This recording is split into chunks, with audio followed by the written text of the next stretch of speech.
What's going on, guys? Welcome back to Europa Universalis 4 and Karling, France. Currently we're in a huge war against the Emperor and his various allies, and I have just gone for what, maybe 1 month I think, and we already hit the military power cap. So since we are already, or still 6 years ahead in military technology, I don't want to tack up because it's a huge penalty that we would pay, and so instead I'm gonna develop a few of our provinces. I'm gonna start with Valois. There you go. And then I'm gonna, increase the military in some other provinces as well. Preferably farmlands, of course, but yeah, I think it's fine for now. You are currently on the way to liberate, these lands. Okay. I'm having a little bit of an issue right now because our vassals are kind of being useless right now. They're really not doing all that much. We have finally taken the Westphalian capital. That is really good. Now we're going to try and liberate Verona. Now, I don't think Westphalia is going to be interested in piecing out just yet, but there are some people that might. That is interesting because, of course, they're all involved in other wars as well with the Bulgarian Empire, so they're not really all too happy. What I could do is probably besiege. Oh, we actually have 2 galleys. Very nice. But yeah, we're going to go ahead and blockade their ports, and that might actually allow us to piece out some of them. That's at least a possibility. And now, as soon as this army comes, you should be able to defeat them, right? Yes, okay, very good. So at least that is something that our allies are doing. Or our vassals, rather. Okay, you can't escape us. Unfortunately, Brussels besieged Luxembourg. That actually annoys me, because they might steal this province away from us. And no! What? Gilbert died? He died in the Battle of Flandern. So there you go. Our people are losing confidence in your government. Okay, yeah, that's not that. Our nation is in mourning over the loss of our previous monarch, Gilbert Karling. He died while leading our troops at the Battle of Flandern. His intricate maneuvering left our enemies dazed and confused. That is actually very, very sad. I would have not expected that to happen. And, well, I guess we're no longer playing as the Karlings. So, that did not take long. That did not take very long at all. Ulfins II's good leadership skills and superior tactical knowledge will help us vanquish those that dare stand against us. Yeah. That is very, very surprising. Now, I do wonder, do we still have that we do have that personal union over Flandern. But there is no more Karlings. The Karlings died out, in a way. So, that's obviously puts me in a rather precarious situation, especially 3 minutes into a video. Okay, I guess this does change things. Wow. So I was actually, obviously I wanted to try a new format with this series. And what people cared most about wasn't actually France, it was the Karlings. And so there were some suggestions, okay, well, we could play a different nation once we have different Karlings. Well, once the Karlings are on a different throne. Well, now the Karlings are on no throne anymore. We're not even ruling France anymore. So, what do we do? I suppose... Okay, I suppose it's rather easy, actually. We're gonna have another vote. We will, I will check out what kind of options we have. Between 15 rulers between 15 and 30 years old, and yeah, then we're gonna. Man, that is, I'm not really sure what to say about this, but yeah, then I guess we will. You guys will vote. So I'm gonna have to gather my thoughts. This is still crazy. How could Gilbert not have a son? I mean, he had one. You know what? I think that Duchess from Provence, she may have killed Gilbert's son, Gilbert. It's very possible. So I hope that Provence will die. I don't know. I'm just gonna say it like that. But anyways, enough talking. I'm going to quickly put the cut here. I will look at our options and I'll present some of them to you and we'll have a vote. Alright everyone, so the last Karling has died and that means it's time to switch nations. I have looked around the map, I spent some time looking around the map, checking out viable options, interesting options, and I've found 10 nations that I think would make for a very great playthrough. And you, of course, get to choose which one I'm going to play next. And for that, I will leave a link in the description as well as in the first pinned comment in the comment section that you can check out. Because I have 10 nations, 10 options for you to choose from. And the YouTube poll system, or whatever, feature is limited to 5 options. So I can't use that anymore. So I'm going to be using Google Docs instead. I hope that works just as well. Now, in the following minutes, I'm going to introduce all of these options to you and talk a little bit about them, but I will try and be brief because I know I tend to ramble on and go into too much detail, which I really don't want to do, but I do want to give you a little bit of, an overview over what kind of situation these nations are in. So expect a few cuts, and I guess here we go. First nation on the list is actually Sicily. Holy Roman Emperor Wulfari III of the von Neuenburg dynasty. He is not a spectacular ruler, he's an embezzler, but he is well advised, and 3 years from now, he's going to get a new personality trait. At the moment, Wulfari is 29 years old, so he's just making the cut, but that's perfectly fine. One thing I want to note here immediately is that we have the same dynasty as our perhaps strongest ally in Egypt. So that could potentially lead to a personal union since they're Catholic as well. Maybe not, but it's just something that we should keep in mind. Now, Sicily is very interesting because we have our power base right here, obviously, in Sicily and in around Naples and Calabria. However, our ruler is actually Franconian. So our culture, our main culture, is very sparsely represented in our country. We do accept Siculo-Greek and Sicilian, which is predominant in our, in our power base here in the south, but we do have some rather large minorities as well, like the Berbers, Maltese, Neapolitan, and several others, as you can see here.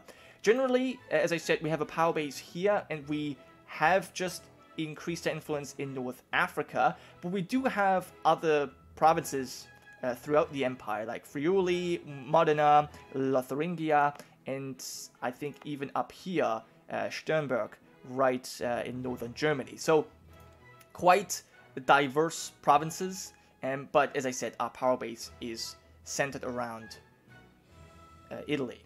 Now, we are right now in several wars, or in 2 big wars against the large empires to the west and the east. France, of course, trying to invade imperial territory, and Bulgaria kind of wants to do the same.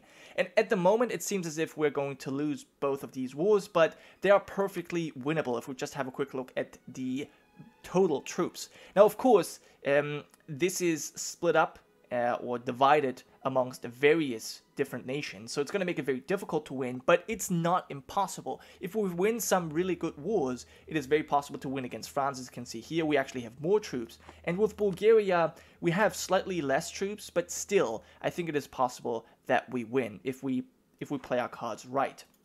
Now, we do get a lot of manpower from being the Holy Roman Emperor here, so we have actually more manpower than France has, but we have a little bit of a monetary problem. So once we fix that, I think we can really become a great power. One other thing to note is that we are also an elector. So right now, even though that doesn't necessarily matter to us, because we're only going to play one ruler, still, it is nice to know that after our death, we will likely be re-elected. We are voting for ourselves, and we've got the support of various other princes.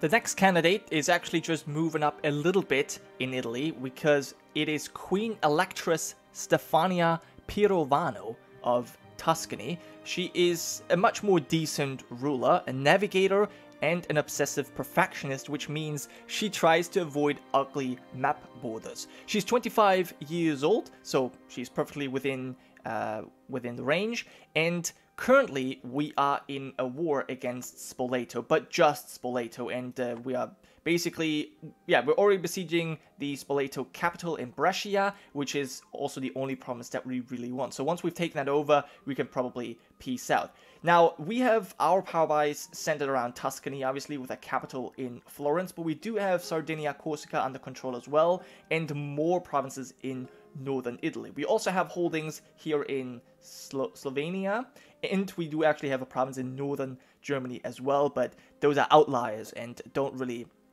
are not really that important to our rule. Just like Sicily, we are electors within the Holy Roman Empire, and we're currently voting for Swabia because we really dislike Sicily. In fact, we're actually rivaled with them. So their current situation, being at war with two very powerful nations, might be beneficial to us. We could try and become emperor ourselves. That's certainly a possibility, or we could just try and consolidate our power here in Italy. That is all very possible.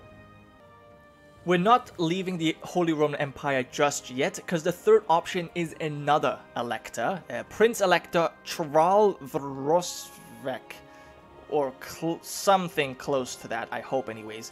A rather terrible ruler that is cruel and a sinner, and is going to get probably a terrible personality trait in 2 years. Now, he's 28 years old, so also rather old, and we have the same dynasty as Nordgau, but that is really not all that important.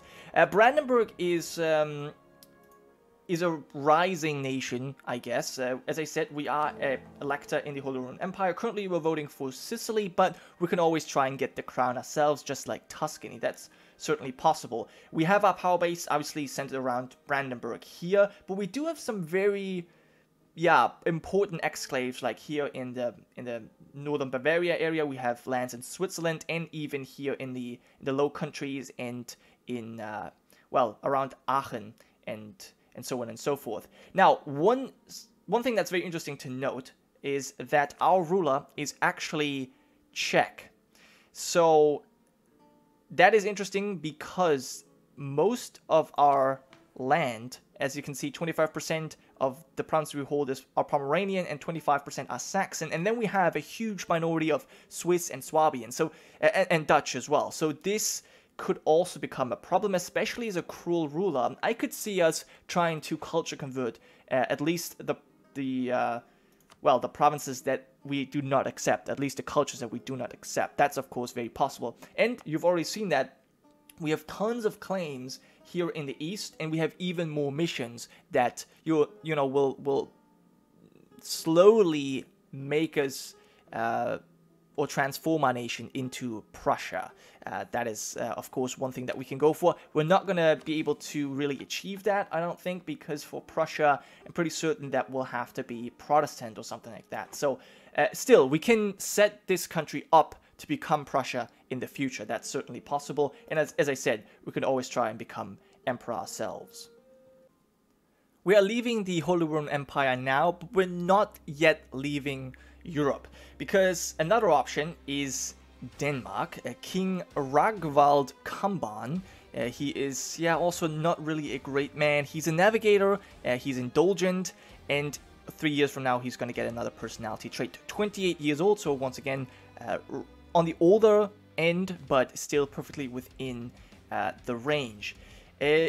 One interesting thing to note is that King Ragnvald is Norwegian and not Danish, but we do have Danish accepted, and obviously 2/3 of our population are actually Danish, and we could shift if we wanted to, but we don't need to. That's something to keep in mind, depending on how this goes. We're currently in a war. We are declaring war on Lübeck to get 2 of our, I guess, core provinces, although it's not a core. We have permanent claims on these 2 provinces that we want to get back from Lübeck. And because they're allied to the Papal States, we are also at war with them. And we've made our way all the way to Rome already. And it's currently, we're currently laying siege to the Eternal City. That's just the way it is.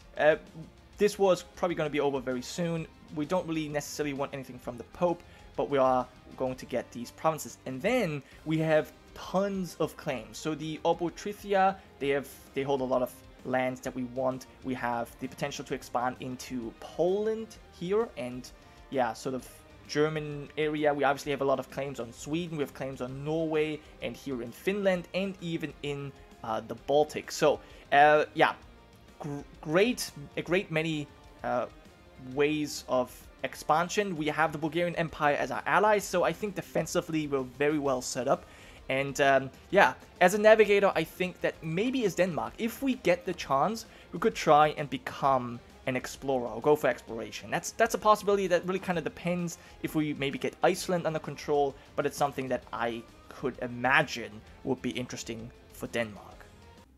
So we're now leaving the European area, but not really, because Tunis is still on the Mediterranean, and we certainly have some European ambitions. But first, Sultan Akadai Hamidid, not the greatest sultan necessarily. He is secretive and 30 years old, so he's just barely making the cut. But he, of course, wants to focus on North Africa first. We have tons of claims, and we're currently actually in a war against Jerusalem, Laptis Magna, which is actually part of the Holy Roman Empire, and Cyrenaica. And we can probably win this war. I would say we're already winning it at the moment. And we want to take as many provinces as possible. And then we might want to, yeah, take the opportunity that Sicily is at war and declare war on them and Provence and get all of these great provinces under our control, maybe even connect our lands here.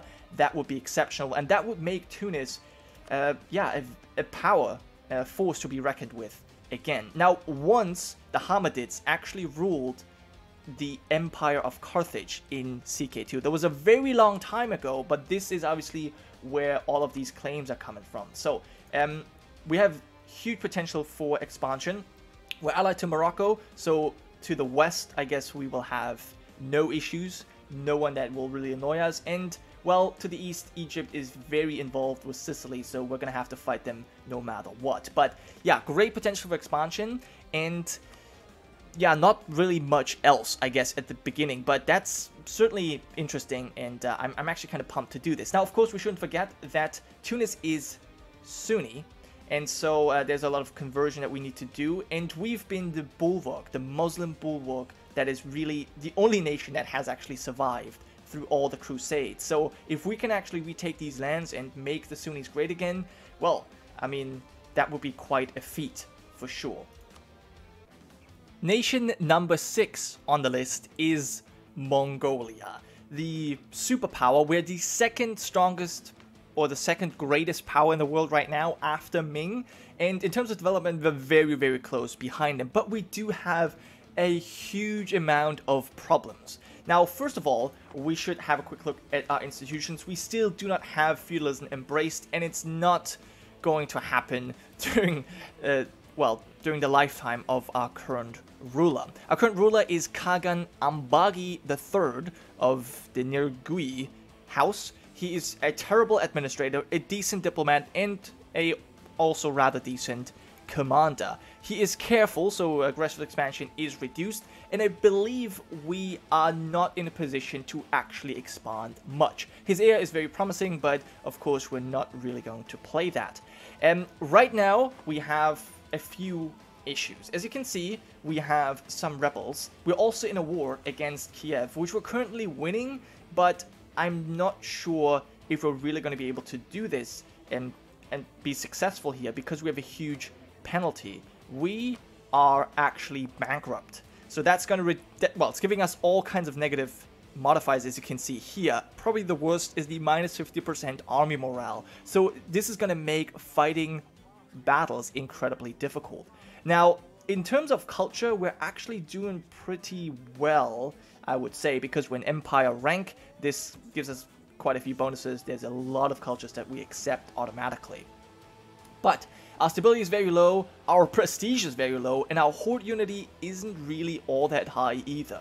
Now, I personally have not played much with hordes, so this is going to be a little bit of a different playstyle for us, but something I would obviously very much enjoy. If we are successful, however, if we, manage to pull through the bankruptcy, win against the rebels and Kiev, there is plenty of cores and claims that we have, and of course we also have a lot of tributaries, so we can expand. We even have cores on Ming. If we wanted, if we really feel ballsy, we could go ahead and declare war on them, perhaps even claim the mandate. So many possibilities, but at this very moment, we're in a really, really tough spot. Now, I realize that most of you will probably pick one of the 6 nations that I've suggested so far, because, you know, Europe is what we've looked at the entire time during in Crusader Kings 2, but I do want to give you some options that are away from what we have seen so far. So the first one is actually Segi. We are a daimyo in Japan, a rather powerful daimyo, and we do have some good and powerful friends as well. Now, it seems like we kind of just won a war because we have a province here that is not yet cored. We also maybe have lost some wars because we have cores on other nations and claims as well. So it's kind of an interesting situation, not really entirely sure what has happened. The ruler we were going to take over as is Lord Noritada Usegi. He's 27 years old. He is infertile, but he already does have an heir, and he has loose lips, which I'm not really quite sure how we're going to incorporate that into our playthrough if you guys decide to pick Usegi. We're gonna get another personality trait in 4 years, so that's gonna be interesting. And of course, playing a daimyo has a very interesting dynamic. We can sort of like in the Holy Roman Empire, you can strive and become the shogun ourselves, but that will probably not be our primary focus in the beginning. I think we are definitely going to focus on retaking our cores, taking over our claims, and establishing ourselves as a very powerful regional nation. I think we're definitely in a good situation for that, and yeah, that's basically all we can do. I don't think we're going to be able to form Japan, but who knows? We could live for 60 years, and then that would be certainly possible. Staying in Asia, I have found Ayutthaya, which is in a very, very tough, but incredibly interesting and potentially very rewarding situation right now. Because we are currently defending one of our allies in a war that we're likely going to lose. Let's be honest here. So as you can see, it doesn't actually look that bad in the diplomatic map mode, but if we have a look at the war window, we are outnumbered, well, 4 to 1, sort of. Yeah, so this is terrible. But I mean, we have won one battle so far, and we have actually killed quite a lot of troops there. So if we manage to win another battle just like this and whittle down our enemies, we might be successful here. It's possible. Very difficult, but as I said, if we do pull out of this war, we have tons of claims and cores that we can retake and kind of try and become the dominant power in this Southeast Asian region. That would definitely, as I said, be very rewarding, and yeah, it's a nice challenge. I realized I forgot to talk about our ruler. That will be King Trilokanath Zupahanapum.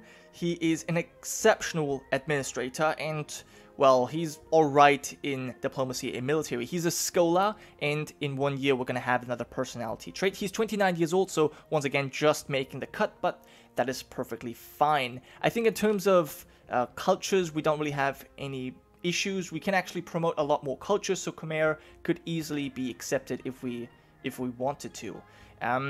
Anything else that is important? I don't think so. I did show you the diplomatic map mode. We need some allies, so that is something we definitely need to focus on. But as I said, first and foremost, we need to win this war. Something very, very, very different from all of the nations I've shown you so far is Yaka right here in the Congo area.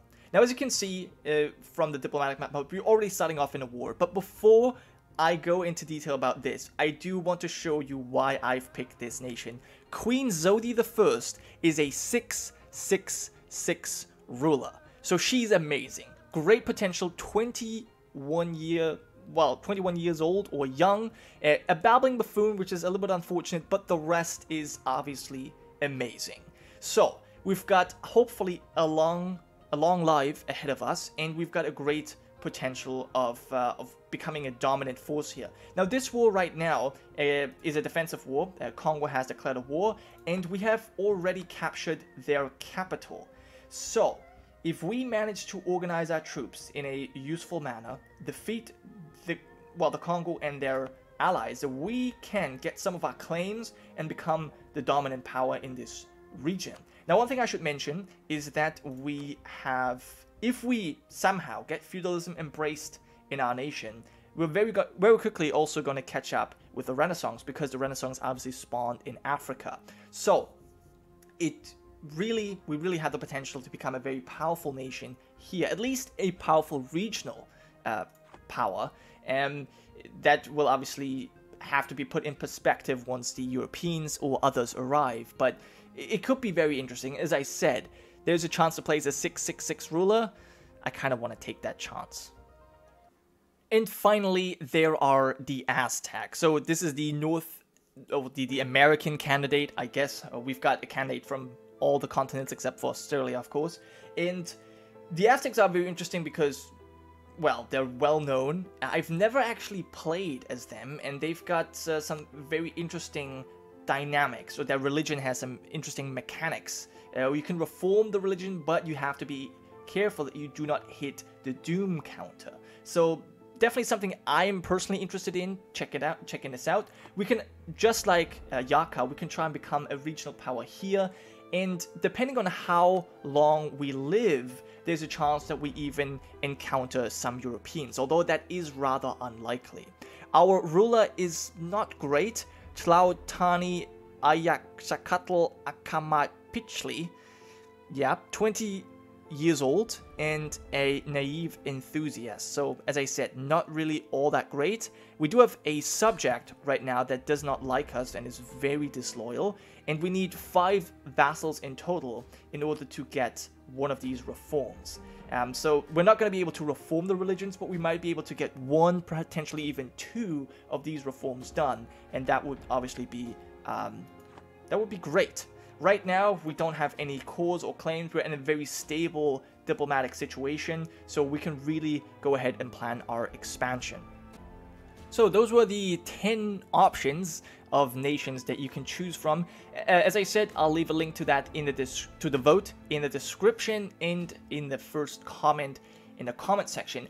Be sure to, well, you can technically pick as many nations as you want, but I would recommend that you only pick 1 or maybe 2, because if you just pick all of them, you might as well not vote, because that doesn't really help. So just wanted to mention that. Also, of course, I would like you to tell me what you think in the comment section. You can obviously let me know why you think one nation would be better than the other, but obviously, I'm only going to count your votes. That was it from me. Thank you guys so much for watching. I hope you have enjoyed. I hope you're as pumped as me for the new series, or for the new nation. And yeah, I'll see you guys next time.